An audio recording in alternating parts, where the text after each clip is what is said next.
let's move on. We've got a big 22 minutes.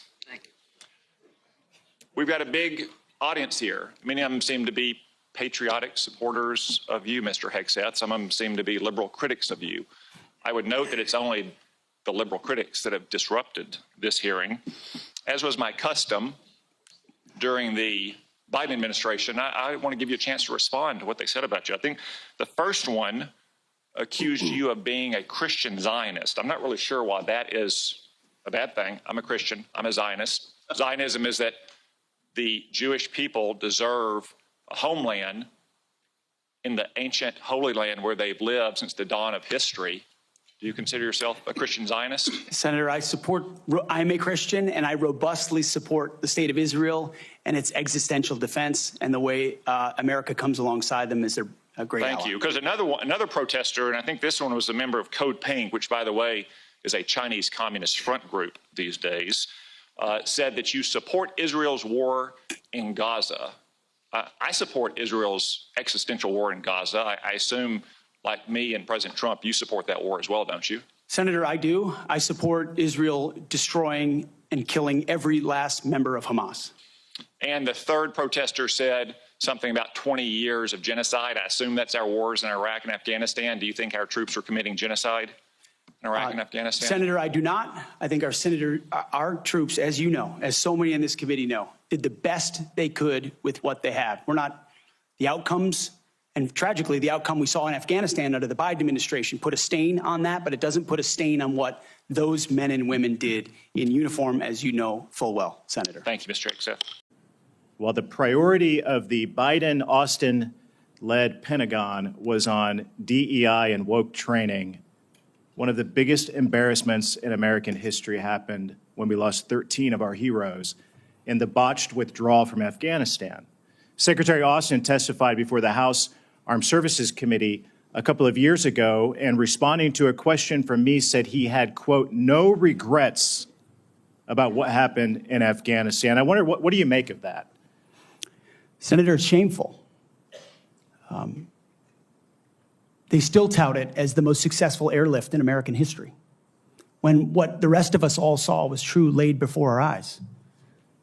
Utter failure, a destruction of a military legacy there, abandonment of our allies, death of American troops, detriment to our reputation, and then no answers and no accountability on the other side. And then what was unleashed because of what happened in Afghanistan? The October 7th attacks, an invasion into Ukraine. The world recognized weakness for what it was. And who bore the brunt for it? The troops on the front lines at Abbey Gate doing an impossible job, whose external security was the Taliban, because there was no actual plan for this under the Biden administration. And yet, not a single person, the only person held accountable in those moments was a Marine Corps lieutenant colonel who had the courage to stand up and say someone should be held accountable for that. His name is Stu Scheller.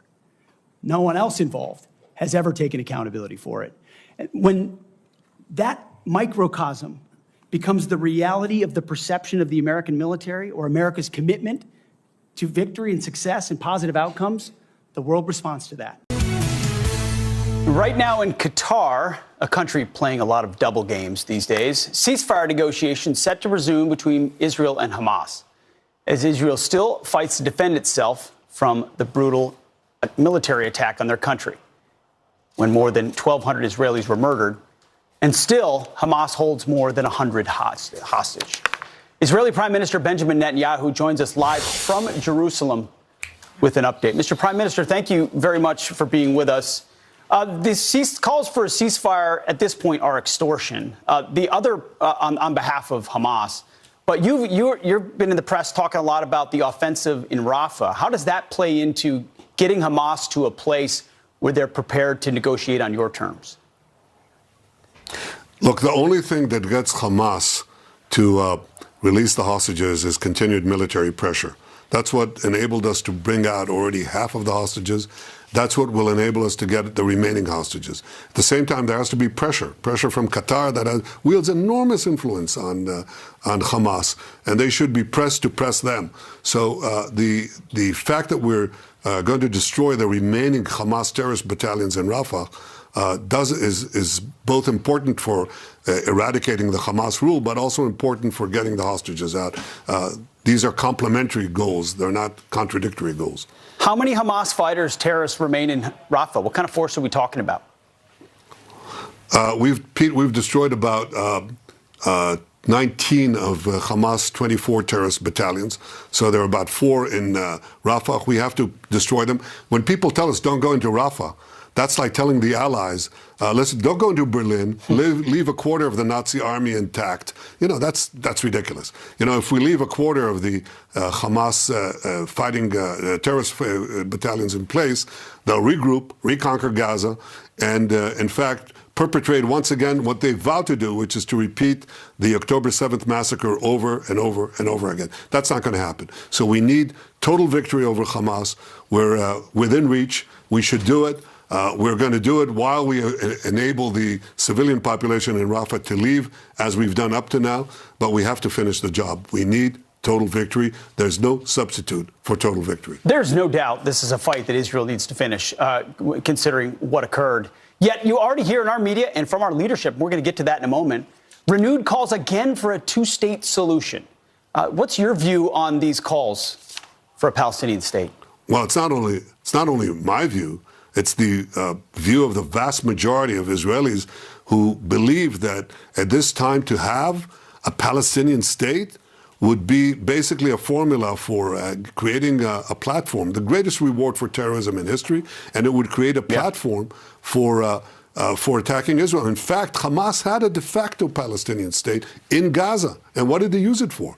To massacre Israelis in the worst savagery that was meted on Jews since the Holocaust. So, you know, we just had a vote in the Knesset the other day.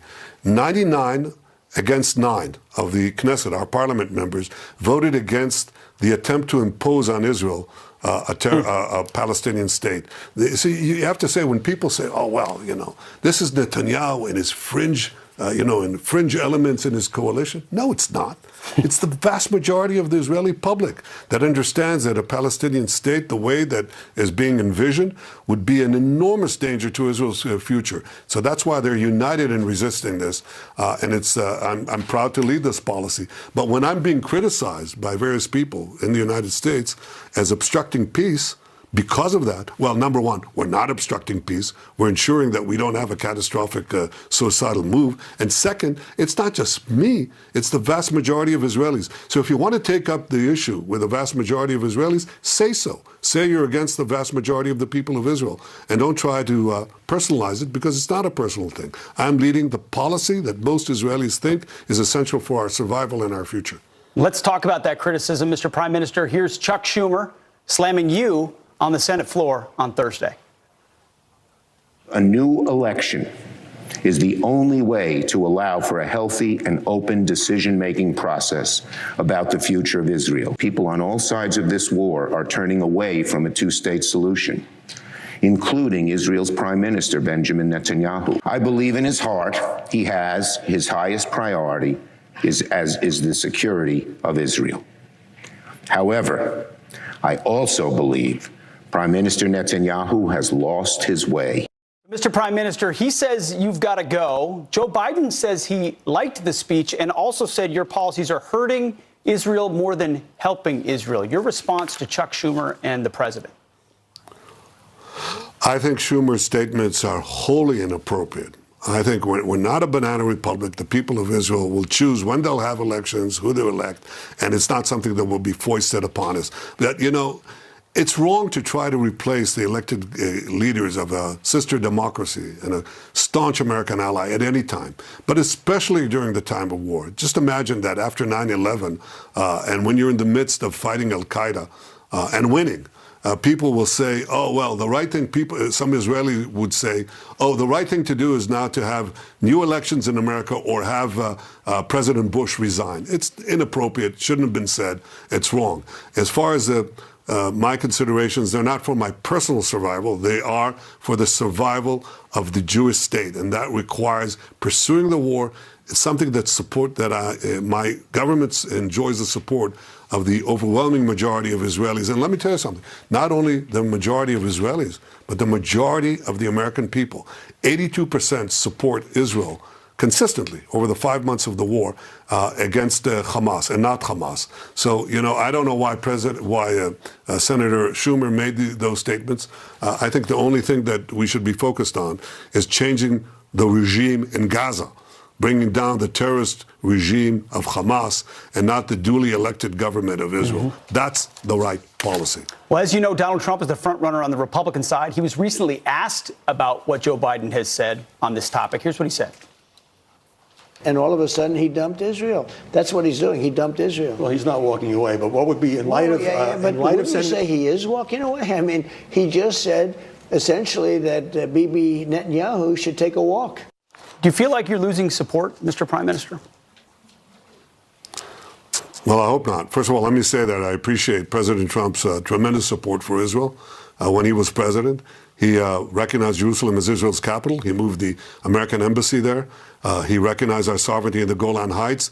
He got out of the disastrous Iran nuclear deal.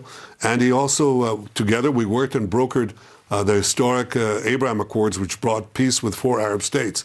Equally, I appreciate the fact that right from the start of the war, President Biden stood with Israel, came here, called Hamas sheer evil, sent carrier groups, aircraft carrier groups to the region, and sent us ammunition. So I hope that support will continue. But I'll tell you one thing. Look, I can tell you, and I said this to President Biden early on, we had our discussions, we had some differences on whether we should enter Gaza, how we should enter Gaza, and so on. And I said the truth. I said, look, if we have to go it alone, we'll go it alone. But I also know that we're not alone, that the vast majority of Americans support Israel, and for a good reason, because they understand that our war is your war. Our victory is your victory, that we're fighting the same people who chant death to America and death to Israel. They want to see our civilization brought down, our liberties brought down, our values brought down. And that's why I think we'll continue to enjoy the support of the vast majority of the American public. Prime Minister Benjamin Netanyahu, thank you for joining us on Fox and Friends Weekend. Godspeed in your fight, sir. Thank you. Thank you. Luke, Rex, sorry, it's a lot of them, and Gwendolyn. Their future safety and security is in all of our hands. And to all the troops and veterans watching and here in the room, Navy SEALs, Green Berets, soldiers, pilots, sailors, Marines, Gold Stars, and more, too many friends to name. Officers, enlisted, black and white, young and old, men and women, all Americans, all warriors. This hearing is for you. Thank you for figuratively and literally having my back. You are an assassin. Not only that, you are a Christian Zionist, and you support the war in Gaza by the Zionists. I want to thank the authorities for their swift reaction to that outburst and state that similar interruptions will be treated in like manner. Mr. Hegseth, you may continue. Well, as I'll say again, thank you for figuratively and literally having my back. I pledge to do the same for all of you. It's an honor to come before this committee today as President Donald Trump's nominee for the office of Secretary of Defense. 2 months ago, 77 million Americans gave President Trump a powerful mandate for change, to put America first,